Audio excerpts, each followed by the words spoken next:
Então vamos ler no capítulo 4 do livro do profeta Jonas, que diz o seguinte: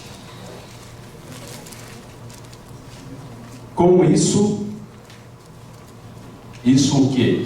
O fato de os ninivitas terem se arrependido e terem sido perdoados por Deus.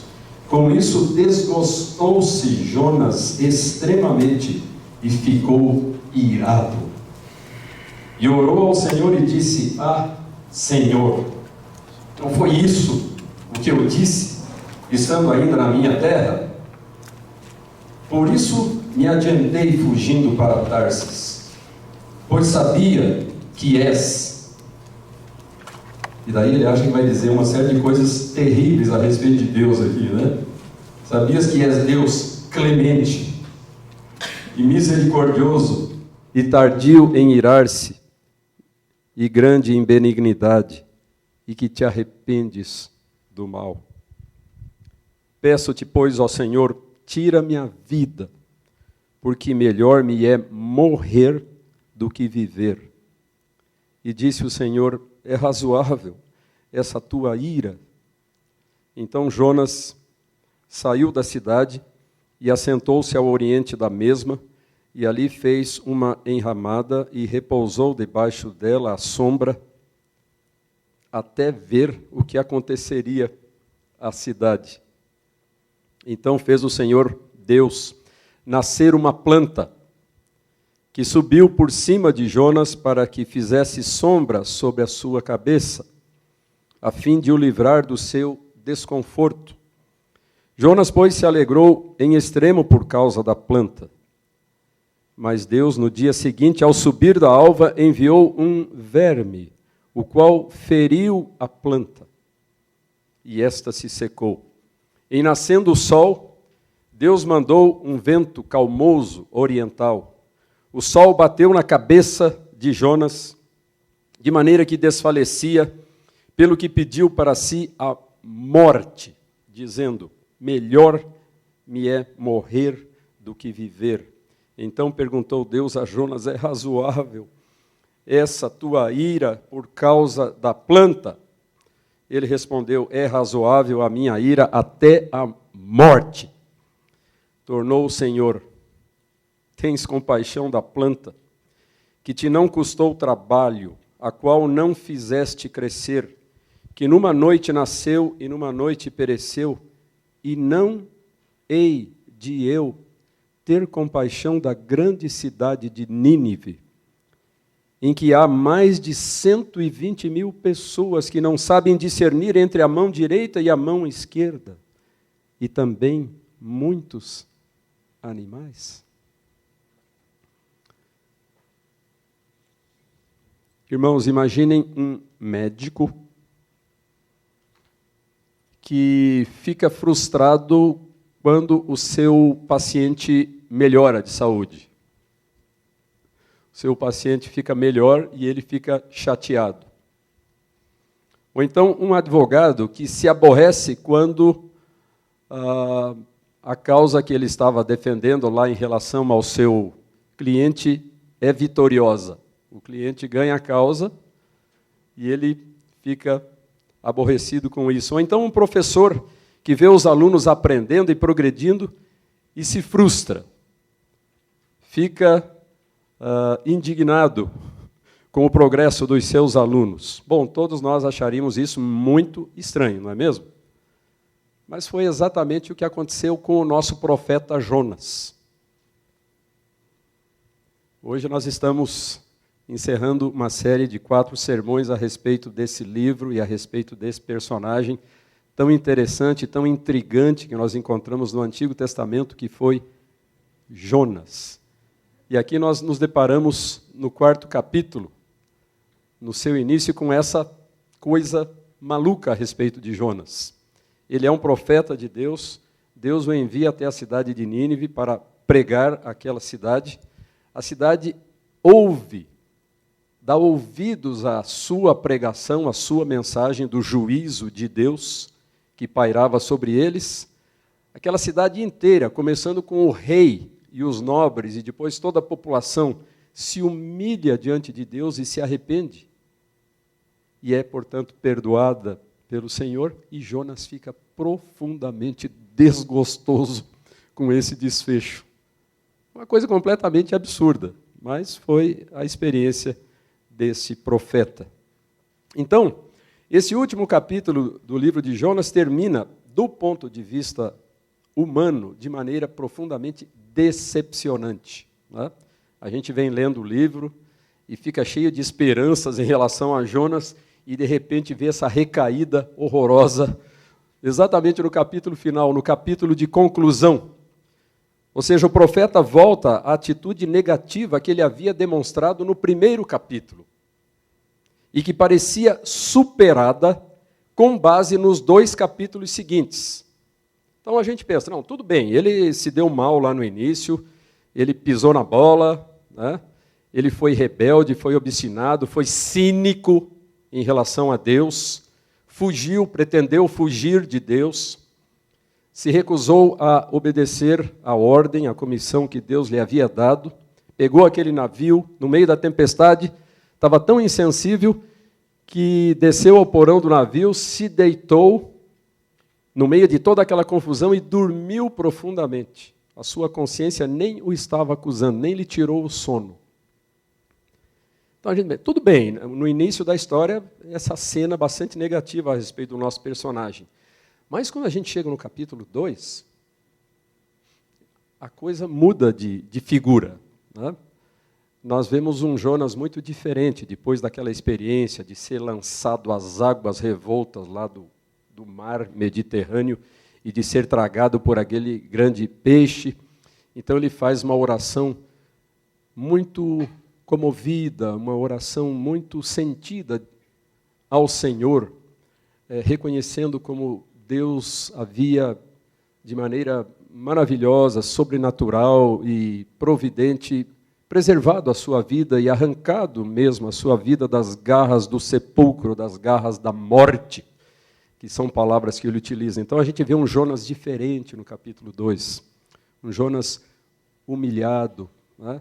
Um Jonas reconhecido, um Jonas que sabe que o Senhor tem autoridade plena sobre a sua vida. Então, uma figura muito diferente.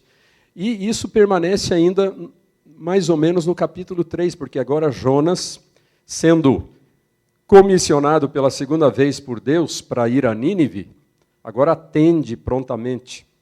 Não procura fugir como da vez anterior, mas rapidamente vai até lá e entrega àquela cidade aquela mensagem dura, difícil, que exigiu dele muita ousadia, muita coragem. Então, a gente vê novamente Jonas sendo mostrado de uma maneira bastante positiva ainda no capítulo 3. Mas quando chega no capítulo 4, já no início do capítulo, essa decepção. A frustração de Jonas com o sucesso, com o êxito da sua missão, da sua mensagem e da sua pregação. Como veremos, irmãos, este capítulo final, apesar dessa decepção que temos com Jonas, tem lições muito valiosas sobre ele, sobre o profeta, sobre nós, porque aqui ele nos representa. Nós somos Jonas. Nós nos comportamos como Jonas com tanta frequência nas nossas vidas, mas especialmente esse capítulo tem lições preciosas a respeito de Deus. O Deus de Jonas e o nosso Deus, o Deus de cada um de nós. Esse capítulo tem 2 partes. Na primeira, então, a tônica é essa indignação do profeta. Anteriormente, nós já tínhamos visto Jonas desobediente, teimoso, insensível. Essas foram as características de Jonas, principalmente lá no primeiro capítulo. Mas agora é a primeira vez que nós o vemos com um conjunto um pouco diferente de sentimentos. Nós o vemos agora desgostoso e irado com aquilo que tinha acontecido, com o arrependimento dos ninivitas e o consequente perdão de Deus a eles. Então, o motivo do seu desgosto e ira é o que nós vemos no final do capítulo anterior, no final do capítulo 3. O arrependimento dos ninivitas e a mudança de atitude de Deus em relação a eles, sua decisão de não castigá-los. E, portanto, a verdadeira ira de Jonas, aqui no capítulo 4, não é dirigida contra os ninivitas, mas contra Deus. Vejam o absurdo dessa situação. Ele está irado contra Deus, porque Deus estava disposto a perdoar aquele povo, aquela nação, diante do arrependimento deles. E isso, então, o leva a fazer uma nova oração. Nós temos duas orações de Jonas no seu livro. Uma grande e uma pequena. Uma que ocupa um capítulo inteiro, que é o capítulo 2 de Jonas, e outra que tem só um versículo, que é o versículo 2 aqui do capítulo 4. Então, uma longa e uma breve. Na primeira oração, ele revela contrição, ele revela submissão, reconhecimento da autoridade, do senhorio de Deus sobre a sua vida. A segunda oração, essa mini oração que nós temos aqui no capítulo 4, na verdade é um desabafo egoísta da parte de Jonas. Ele está indignado, ele está chateado, frustrado com Deus e expressa isso nas suas palavras aqui. Em primeiro lugar, ele procura justificar, ele tem a coragem, depois de tudo que aconteceu com ele, ele tem a coragem de tentar justificar a sua fuga anterior, narrada no primeiro capítulo. Então ele diz: não foi isso que eu disse estando ainda na minha terra? Por isso me adiantei fugindo para Tarsis. Então ele acha que foi muito normal aquilo que ele fez, né? Eu já sabia como o senhor é. Eu já sabia como é o seu caráter. Eu já sabia como é que o senhor age numa situação como essa. Eu já tinha previsto tudo isso, por isso é que eu fugi. Mas em seguida, ele faz uma coisa ainda mais absurda ainda. Ele lamenta o fato de Deus ser generoso e bom. E aqui está a grande tragédia de Jonas. Ele lamenta o fato de Deus ser bom para com os ninivitas. Ele não podia admitir isso. E ele usa não uma, nem duas, nem três, nem quatro, mas 5 palavras e expressões para expressar esse aspecto do caráter de Deus. Pois sabia que és, primeiro, um Deus clemente. Segundo, misericordioso.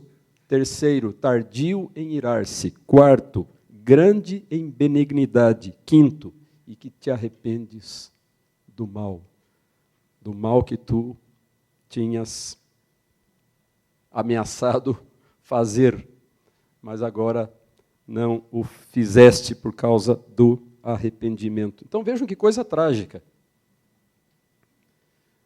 Um homem de Deus, um profeta de Deus, chegando a esse ponto por causa dos seus preconceitos étnicos e religiosos em relação a um outro povo, lamentando o fato de Deus ser misericordioso, de Deus ser generoso e de Deus ser gracioso para com este povo. A seguir, ele expressa ainda outros sentimentos negativos nesse movimento descendente que ele tem aqui, sempre indo cada vez mais para baixo. Sentimentos de autopiedade. Fica morrendo de pena de si mesmo. De pessimismo depressivo. E, finalmente, é tomado de uma vontade de morrer. Ele está com tanta raiva de tudo e de Deus que ele acha que só a morte pode tranquilizá-lo, pode acabar com todo aquele turbilhão de sentimentos negativos que existem no seu íntimo, no seu coração. Isso até nos faz lembrar a experiência de Elias, né? Outro profeta, um colega de Jonas, aquele Elias que certa vez foi ameaçado de morte por uma mulher, Jezabel, a esposa do rei Acabe. Essa história está lá em 1 Reis 19. Então, Jezabel disse, amanhã eu vou fazer com você, Elias, o mesmo que você fez com os meus profetas, os profetas idólatras de Baal. E Elias ficou tão apavorado com a ameaça de Jezabel que fugiu, foi embora, foi lá para o meio do deserto, chegou lá embaixo de uma árvore, exausto, esgotado, física e emocionalmente, e fez a mesma coisa que Jonas, pediu para si a morte. Mas então o Senhor adverte Jonas, mostrando o caráter irracional e injustificável da sua ira. É razoável essa tua ira? É só isso que Deus diz. Jonas, é razoável, tem sentido, tem cabimento. Essa reação horrivelmente exagerada que você está tendo em relação ao que aconteceu. Então ele sai de Nínive e se coloca num confortável ponto de observação, ele sobe num lugar alto, e ali ele faz uma cobertura, né, para se proteger do sol, se assenta ali, esperando, diz o texto, ver o que aconteceria à cidade. Olha só a teimosia de Jonas. Ele achava que ainda havia alguma esperança de que acontecesse aquilo que ele desejava tanto. O que era?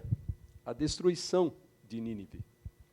Então, ele ficou lá sentadinho, né, observando a cidade e pensando, quem sabe Deus vai mudar de ideia e vai destruir Nínive de qualquer maneira, apesar do arrependimento deles.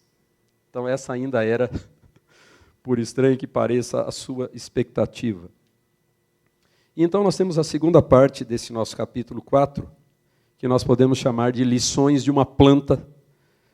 Deus usou o clima terrivelmente quente da Mesopotâmia, essa região que tem estado continuamente nos noticiários nos últimos anos, né, a região do Iraque, da Síria, um lugar deserto, lugar de clima tremendamente quente, onde as temperaturas de 40 até 50 graus centígrados são comuns. Então Deus usou esse clima quente, mas também a simplicidade de um arbusto para ensinar a Jonas uma lição inesquecível. Possivelmente a enramada que o profeta havia feito não estava lhe proporcionando proteção suficiente contra o sol abrasador ali daquela região. Então o Senhor fez nascer uma planta que proporcionou mais conforto a Jonas e lhe deu imensa alegria. Então Jonas vibrou com aquela plantinha que Deus fez crescer assim da noite para o dia sobre ele, lhe dando proteção contra aquele sol inclemente. Então ele ficou, né, ele passou da sua depressão para uma atitude de euforia, assim, né, em pouco tempo, a mais profunda depressão, querendo morrer, agora para uma euforia muito grande por causa da planta. O mesmo Deus que havia preparado a tempestade para repreender Jonas, que havia enviado o peixe para salvá-lo, e que agora tinha feito crescer, de repente, essa planta, esse mesmo Deus soberano, também manda um vermezinho insignificante, pequenininho, que corrói ali a raiz daquela planta e a faz secar. Deus retirou aquela comodidade e também enviou um vento abafado e fez o sol castigar a cabeça de Jonas. E por isso, pela segunda vez, ele ficou tão angustiado que pediu para morrer. Então nós vemos aqui Jonas duas vezes, tem muitos pares de coisas aqui nessa passagem, né? Pela segunda vez ele pede para morrer. Então o Senhor novamente lhe perguntou se a sua ira era razoável ou justificável. Além disso, Deus mostrou que agora Jonas não estava mais irado por causa dos ninivitas. A razão da ira de Jonas agora não eram os ninivitas, mas era uma plantinha que secou. Agora, essa era a causa da sua indignação, da sua frustração e do seu desejo de morte. A planta que secou. Uma mísera e uma simples planta. Antes, o que o frustrava era um desconforto moral. Qual que era o desconforto moral lá do primeiro capítulo? A possibilidade de Deus perdoar aquela nação tremendamente agressiva e inimiga do seu povo, Israel. Esse era o desconforto moral. Mas agora, ele fica frustrado simplesmente por causa do seu desconforto físico. Porque a planta secou e o sol caiu forte na sua cabeça. E ele não estava suportando. E por isso ele afirma que a sua ira é razoável, é justificável até a morte. Por fim, o profeta recebe uma lição na forma de um enorme contraste. Então é marcante esse contraste que nós vemos no final do livro de Jonas. Se Jonas sentia a compaixão de um simples arbusto, de uma planta que nasceu num dia e morreu no outro. Se ele estava irado com a sua própria situação pessoal de desconforto, quanto mais razão não tinha Deus em se compadecer da grande população de Nínive. E aqui é interessante, se diz que Nínive tinha 120 mil pessoas que não sabiam distinguir a mão esquerda da mão direita, possivelmente uma referência a crianças, ou pessoas sem as suas faculdades mentais plenas. Ou seja, era apenas uma parte da população daquela grande cidade. E também é fascinante aqui, já pela segunda vez nesse livro, a referência aos animais. Deus demonstrando, hoje em dia, né, em que as pessoas se preocupam tanto com questões ecológicas, Deus se preocupando até mesmo com a preservação dos animais, não somente dos seres humanos que havia lá em Nínive, mas esse contraste. Né? Jonas, você está indignado por causa do teu probleminha pessoal, mas você não vê nenhum problema em que a população inteira de uma cidade seja destruída. Percebe o absurdo? Percebe o contraste? Percebe a irracionalidade do que você está fazendo, do que você está dizendo? A sua plantinha morreu, é uma tragédia imensa. Uma cidade inteira ser destruída, isso não tem importância. Afinal de contas, eles são os nossos inimigos, os inimigos do nosso povo. Irmãos, é belíssima a maneira como este livro do Antigo Testamento, do início ao fim, retrata o ser de Deus. Talvez em nenhum outro livro do Antigo Testamento, Deus é mostrado por este ângulo, de maneira tão insistente. Um Deus paciente, um Deus generoso e um Deus compassivo. Ele está pronto para perdoar até mesmo os maiores pecadores da época, os implacáveis assírios, mais ou menos equivalentes aos terroristas do Estado Islâmico, que estão trazendo tanta tragédia lá para aquelas regiões do Oriente Médio. Sua compaixão fica ainda mais saliente, a compaixão de Deus, quando contrastada com a atitude do seu profeta, a atitude insensível de Jonas. Um autor chamado Palmer Robertson observa que Jonas não é caracterizado pela compaixão, mas pela paixão. Jonas não é um homem, um profeta compassivo, mas passional, temperamental, cheio de altos e baixos nas suas emoções. Não foi a tempestade e o naufrágio que demonstraram isso. A gente não viu isso nem na tempestade nem no naufrágio, lá no primeiro capítulo, onde ele se manteve essencialmente tranquilo, não demonstrou nenhuma raiva, nenhuma indignação. apesar de tudo aquilo que estava acontecendo com ele e ao seu redor, essa característica da sua personalidade, do seu temperamento, aflorou, veio à superfície agora no episódio lá das consequências da sua pregação em Nínive. A sua reação absurda e inconsequente diante do perdão de Deus concedido aos ninivitas.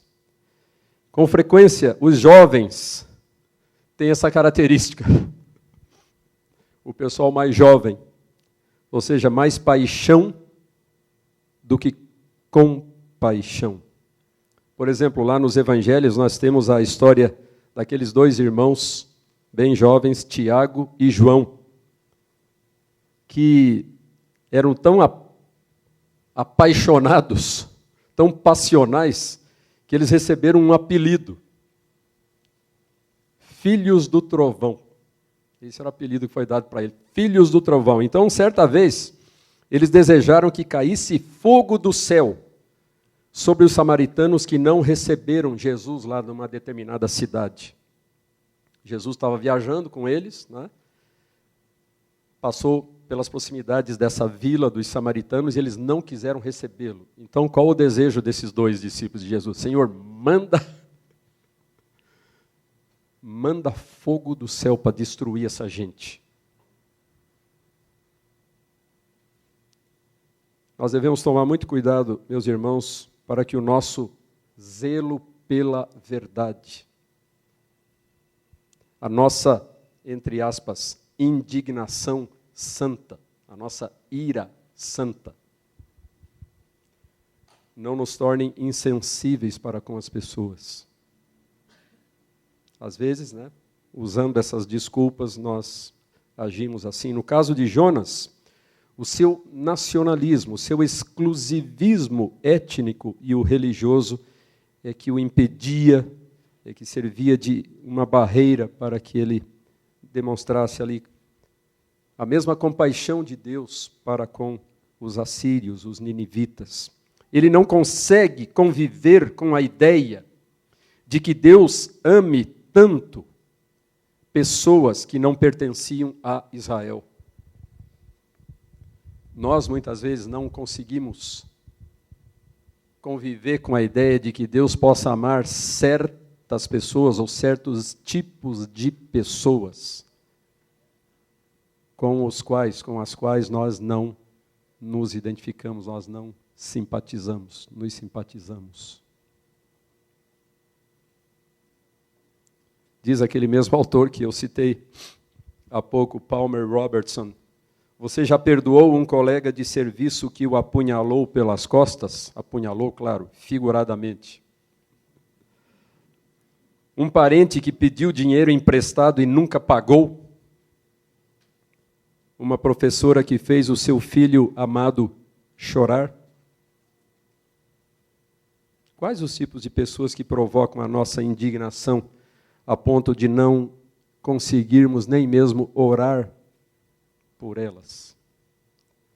Por exemplo, nós estamos vivendo um momento muito tenso na nossa vida nacional, que é a campanha política, né? E a campanha, então, desperta emoções, sentimentos muito intensos, muito fortes, muito duros, muito negativos nos nossos corações em relação aos que estão lá do outro lado, que têm a posição diferente da nossa. Nós não desejamos coisas boas para eles, não.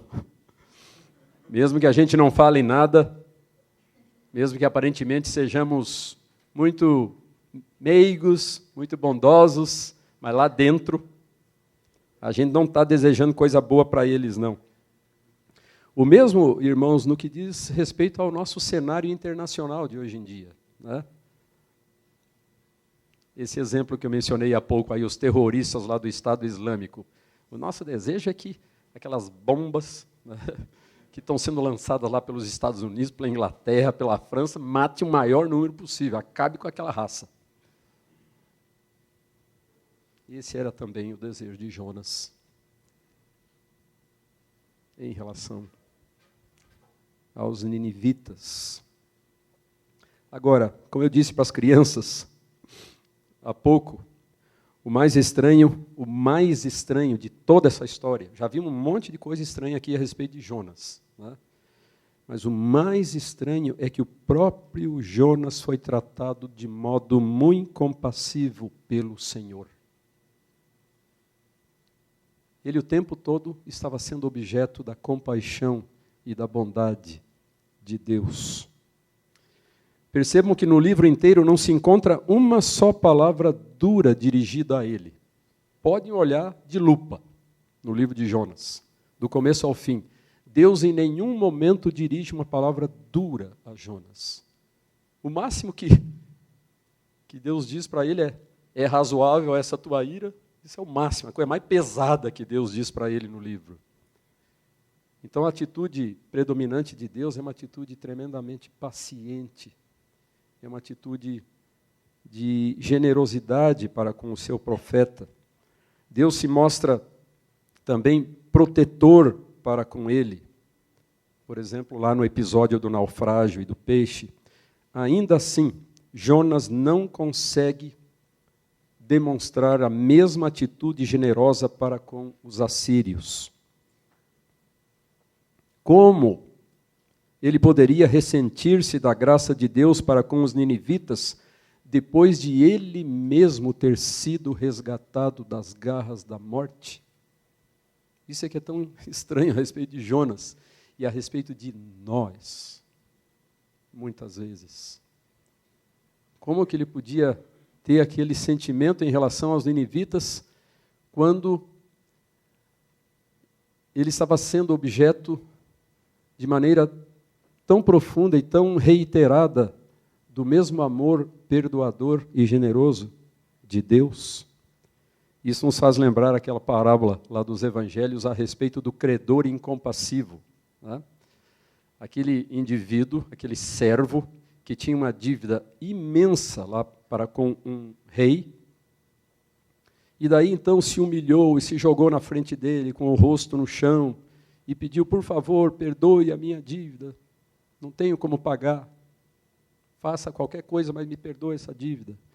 E aquele rei, então, de maneira generosa, o perdoou, o liberou daquele débito enorme.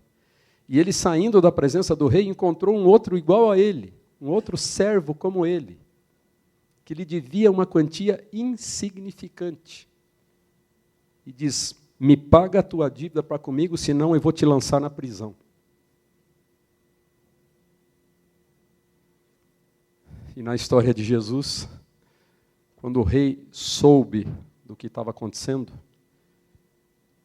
de como aquele homem que recebeu um perdão imenso, não queria dar uma pequenina demonstração de perdão para com o seu semelhante, aquele rei diz: pois bem, agora a sua dívida está valendo novamente. E você não vai sair da prisão até pagar o último centavo, porque você não soube tratar o seu companheiro da mesma maneira que eu te tratei. Também é marcante, irmãos, o contraste entre Jonas e Jesus. Jonas afligiu-se com o fato de uma cidade arrependida ser poupada.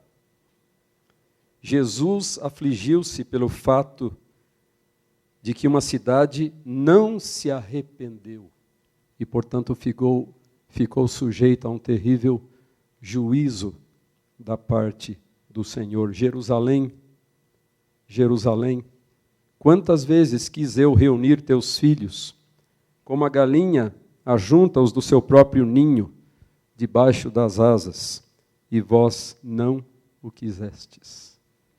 A insensibilidade de Jonas em relação a Nínive e a profunda compaixão de Jesus em relação a Jerusalém.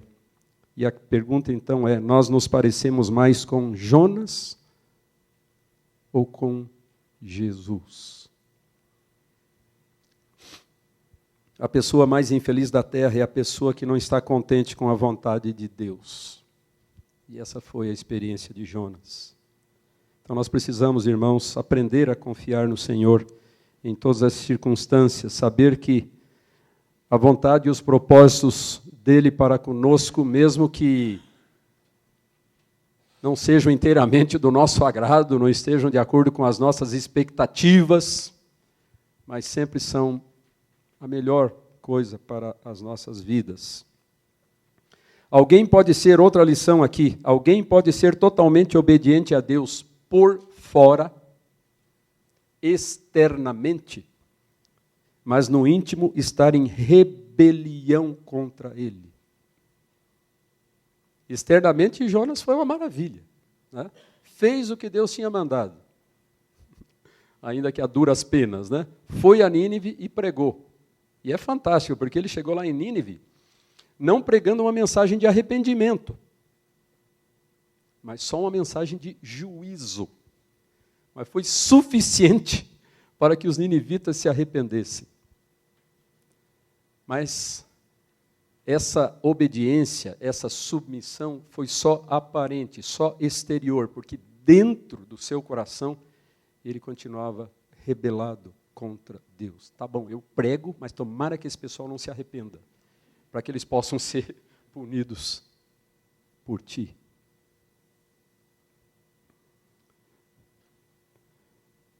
Existe um pastor e professor batista chamado Herschel York, que é professor exatamente de pregação, de homilética no Seminário Batista do Sul, lá nos Estados Unidos, e que conta a ilustração de duas canetas, né? Eu fiz referência aqui falando para as crianças a respeito do presente de canetas, né?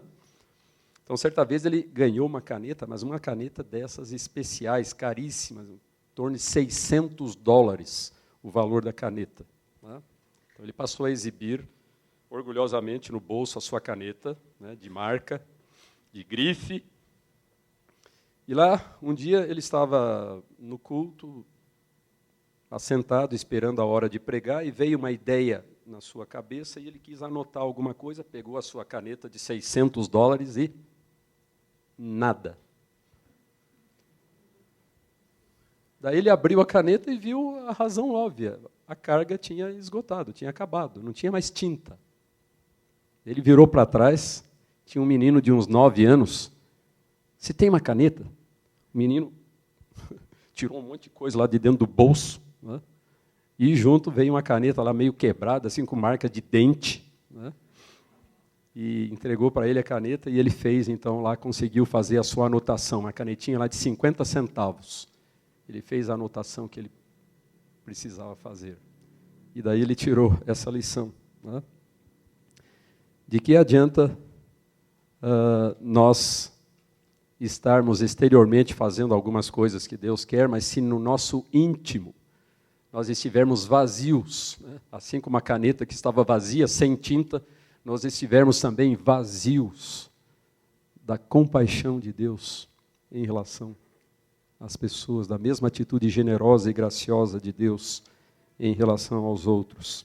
Então, nós verificamos que Jonas está tão longe do coração de Deus no capítulo 4, que nós estamos tratando, como ele estava no capítulo 1. Ele continua, no fim do seu livro, tão longe dos propósitos de Deus como ele estava lá no início. E, finalmente, irmãos, o livro de Jonas não é sobre Jonas. Essa não é a preocupação principal do livro. Não é, acima de tudo, um livro sobre Jonas, nem mesmo um livro sobre os ninivitas, sobre os assírios. Mas, acima de tudo, é um livro sobre Deus.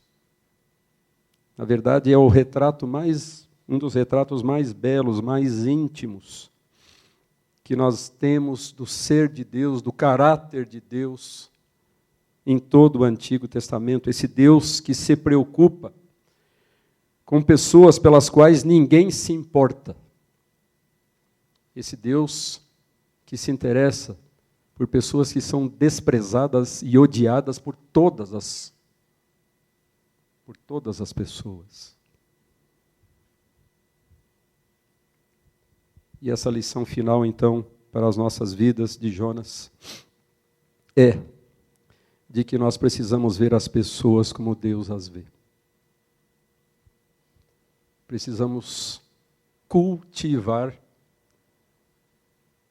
com a ajuda do Senhor, um coração semelhante ao dele, e uma maneira de vermos as pessoas como Ele as vê. Não de acordo com as nossas preferências, né, de acordo com os nossos sentimentos, mas de acordo com a generosidade, a graça, o amor e a compaixão que nós vemos no Senhor nosso Deus e que foi manifestada de maneira suprema na dádiva de Cristo sobre a cruz para efetuar a nossa redenção, o nosso perdão, a nossa reconciliação com o Pai. Que Deus nos abençoe e nós possamos aprender essas lições. Amém.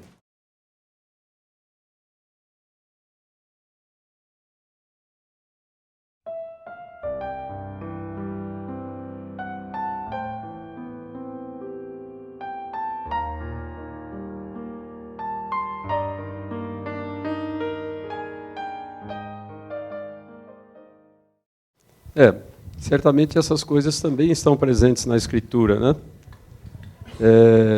O Deus de graça é também um Deus de juízo, né? O que vai fazer a diferença é o arrependimento, né?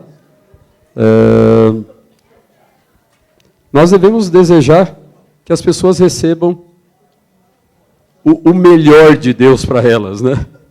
Ou seja, o seu perdão, a sua graça. E não ficar torcendo para que recebam a sua justiça, a sua punição, né? Então é isso, devemos agir na expectativa de que Deus vai perdoá-las, de que elas irão se arrepender, né? E não queremos nos colocar na posição de Deus, né? Existem coisas que nós podemos fazer e devemos, mas coisas que somente Deus pode fazer, né?